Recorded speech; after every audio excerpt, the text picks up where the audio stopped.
सभी बेरोजगार लोगों को नमस्कार। कोई पढ़ाई लिखाई पर बात होगी नहीं, क्योंकि पढ़ाई लिखाई करने से कोई फायदा है नहीं। पढ़ाई लिखाई करा के ही क्या करेंगे जब आपको रोजी रोटी हो ही नहीं सकता आपके पढ़ाई लिखाई से। समस्या इस बात की है हमारे देश में कि मोदी जी केवल अपने मन की बात करते हैं। कभी इस जनता के भी मन की बात सुन लिया कीजिए।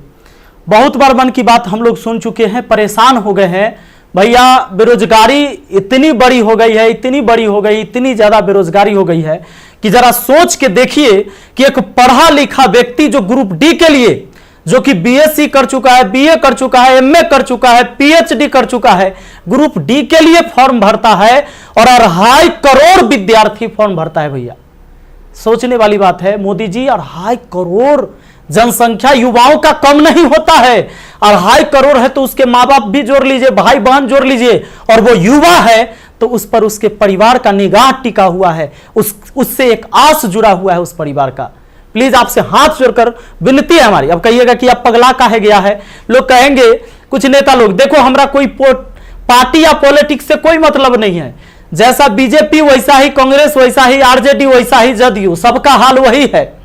अगर कांग्रेस का हाल बेकार नहीं होता तो बीजेपी नहीं आता, और आरजेडी का बुरा हाल नहीं होता तो जदयू नहीं आता। सबका यही समस्या है। मुझे किसी पार्टी से मतलब नहीं है, लेकिन मुझे अपने आदरणीय प्रधानमंत्री नरेंद्र मोदी जी से मतलब है। ये छात्र ने आपको बनाया है, ये छात्र ने आपको जिताया है, और केवल आपको अपने मन की बात करने के लिए प्रधानमंत्री नहीं बनाया था। कहेंगे कि तुम्हारा क्या जाता है भैया, तो आपको पता है जब आप देश के खातिर अगर कोई भी चीज युवाओं से आप कहते हैं कि भाई योगदान करो। अभी कोरोना वायरस के समय सब लोगों ने आपका योगदान किया, मैंने भी किया, 1 लाख रुपए डोनेट किया था। मेरा अधिकार बनता है कि मैं आपसे सवाल पूछूं। मीडिया वाले आपसे नहीं पूछेंगे, क्योंकि मीडिया वाले आपके हिसाब से चलते हैं। मीडिया वाले वही चीज दिखाते हैं जो लोगों को देखने में मजा आता है, लेकिन बेरोजगारी पर कोई बात नहीं करेगा। व्यू नहीं होंगे, इसलिए बेरोजगारी पर बात नहीं होगा। उसको चर्चा केवल चाहिए कि रिया चक्रवर्ती किसके साथ आज घूम रही है, कल कहां सोई थी, परसों कहां सोएगी। रिया चक्रवर्ती के बारे में ही केवल चर्चा होगा। लोगों को मजा आता है, उस पर व्यू होता है तो वीडियो उसी पर बनता है, उसी पर लोग चर्चा करते हैं, क्योंकि चैनल का टीआरपी बढ़ते रहे।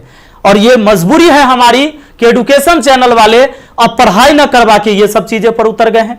मैं आपको आज बहुत सारी बातें बताने वाला हूं, करने वाला हूं। जो भी लोग हैं जिनको परेशानी हो, क्षमा चाहते हैं। अब परेशानी हुई है तो क्या कर लीजिएगा, हमको इतना ही कर दीजिएगा। कभी गोली मार देगा कोई तो याद रखिएगा, इतिहास जब लिखा जाएगा तो मरने वालों में लिखा जाएगा, भागने वाले और बिकने वालों में नहीं होगा। सीधी सी बात है। अब ये बेरोजगारी की आलम यह है भैया कि अब आपको बता देते हैं, पढ़े लिखे लोग 2.5 करोड़ स्टूडेंट जो रेलवे का फॉर्म भरता है, जिसमें 500 रुपए सरकार लेती है। इस तरह से टोटल 12.5 अरब होता है रुपया, यानी कि 12 अरब 50 करोड़। बात समझ में आ रहा है? हमें समझ में आ रहा है। चूंकि मैथ का मैं टीचर हूं तो मुझे समझ में आता है। हमारा गांव में 5 रुपए ब्याज चलता है मोदी जी, 5 रुपए सैकड़ा महीना का ब्याज चलता है। 3 रुपए मान लेते हैं कि मोटा रकम है तो 3 रुपए। अब 3 रुपए से हमने निकाला 3% से महीना का, चूंकि महीना में ब्याज चलता है गांव में, तो इस तरह से 12 महीना में 36% हुआ, 2 साल में 72% हुआ, और ये 12.5 अरब का जो ब्याज हुआ वो 9 अरब हुआ। 2 साल आप लटका दिए रेलवे वाला फॉर्म भरवा के लड़का सबको 500 रुपया लेके। अब आप कहिएगा कि एग्जाम के बाद तो हम पैसा लौटा देते हैं, लेकिन बात यहां यह है कि पैसा तो आप लौटा दीजिएगा, 100 रुपया रख लीजिएगा, 400 लौटा दीजिएगा, लेकिन 2 साल में आपने बिजनेस कर लिया है 9 अरब का। भैया बहुत होता है 9 अरब, कोई साधारण बात नहीं है। अब देख लीजिए, आप कहेंगे कि इतना बकर बकर कर रहे हैं, भाई गरीब आदमी है। जब मेरे अकाउंट में केवल 1,23,000 रुपया था ना, तो 1 लाख रुपए हम पीएम केयर फंड में दिए थे। काहे जानते हैं? कि कोरोना से लड़ाई लड़िएगा ना, तो कोरोना से लड़ाई लड़िएगा तो देश हित में ही पैसा जाएगा।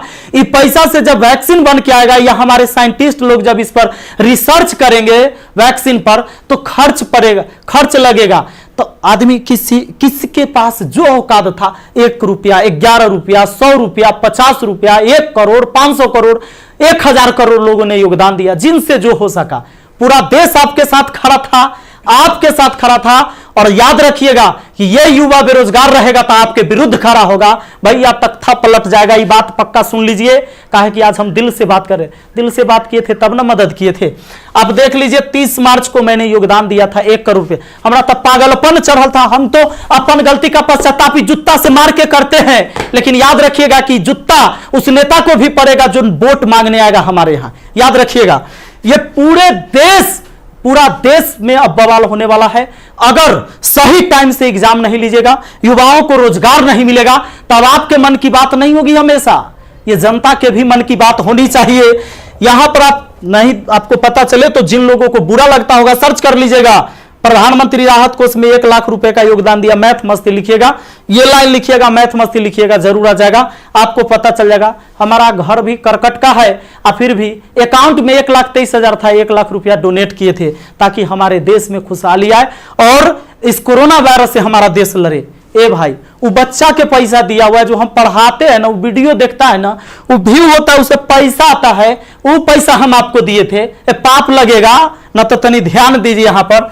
ये देखिए, कहते हैं कथी कि स्थानीय खिलौने बनाकर आत्मनिर्भर भारत बनाइए। खिलौना तो हम बनल है, जैसे मन होता है आप खेल रहे हैं, जो आप कह रहे हैं लोग वही कर रहा है। अब हम कौन खिलौना बने? खिलौना तो जनता बन चुका है आप लोगों का। ये हमारे मोदी जी थे, ये हमारे नीतीश बाबू हैं। इनका चाल सुनिएगा, इनका चाल क्या है।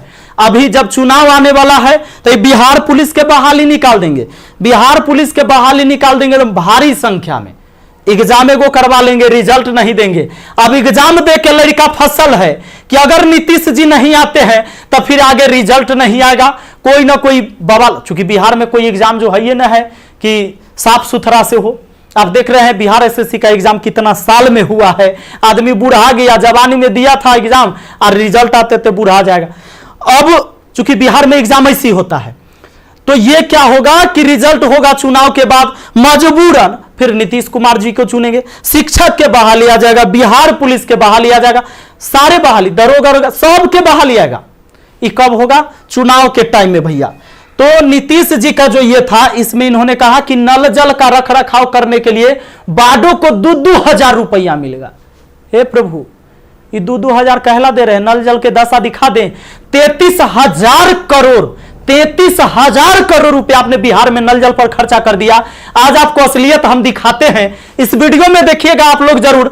इस वीडियो को इतना शेयर करिएगा कि मुख्यमंत्री से लेकर प्रधानमंत्री तक पहुंचना चाहिए, बिल्कुल पहुंचना चाहिए कि हमारे जहां से हम हैं वहां की स्थिति आपको दिखा देते हैं कि नल जल का स्थिति क्या है।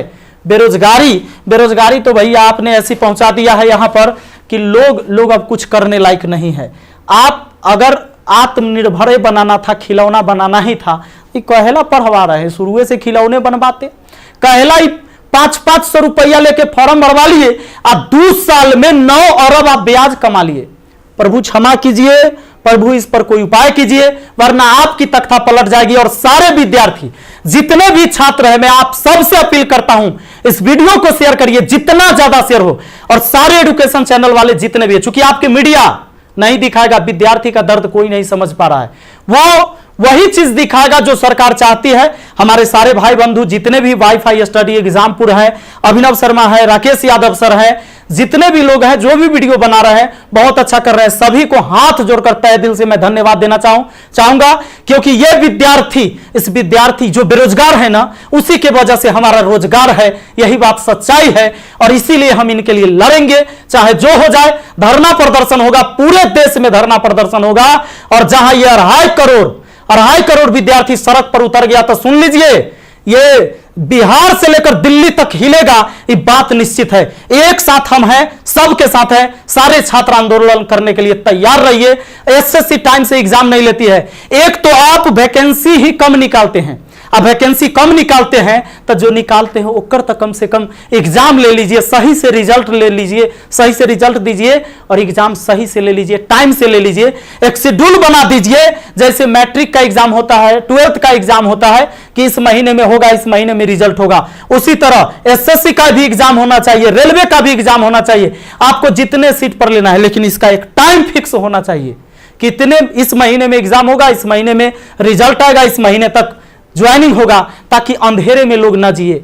हे प्रभु, ये पाप लगेगा अगर इस युवाओं के साथ गरीब के बच्चा ना जनरल कंपटीशन के तैयारी करता है, आर्मी के तैयारी करता है, गरीब के बच्चा जाता है, कम से कम एकरा साथ इतना अन्याय ना कीजिए। ये पाप का घड़ा भर चुका है। मैंने अपने सर पर जूता मारा है। अगर वोट मांगने मेरे एरिया में आइएगा, हम जूता मारेंगे आप लोग को, ये बात पक्का कह देते हैं। आई वीडियो शेयर होना चाहिए। आप सबको इस बात के लिए मैं कहना चाहूंगा कि आप शेयर करिए, इस वीडियो को पहुंचाइए, जहां तक हो सके इसको पहुंचना चाहिए। और हर व्यक्ति आपसे हाथ जोड़कर विनती है कि हल्ला बोल ये नारा लगाइए और सब लोग पहुंचाइए, सब लोग वीडियो बनाइए, जितने भी एजुकेशन से जुड़े हुए हैं, क्योंकि कोई मीडिया वाला आपको दिखाने वाला ये नहीं है। और बस यही बात कहना चाहेंगे और जल्दी आग के तरह इस वीडियो को फैलाइए। और ज्यादा कुछ नहीं बोलेंगे। बेरोजगारी इतना बढ़ गया है कि आप सब कुछ समझ ही रहे हैं।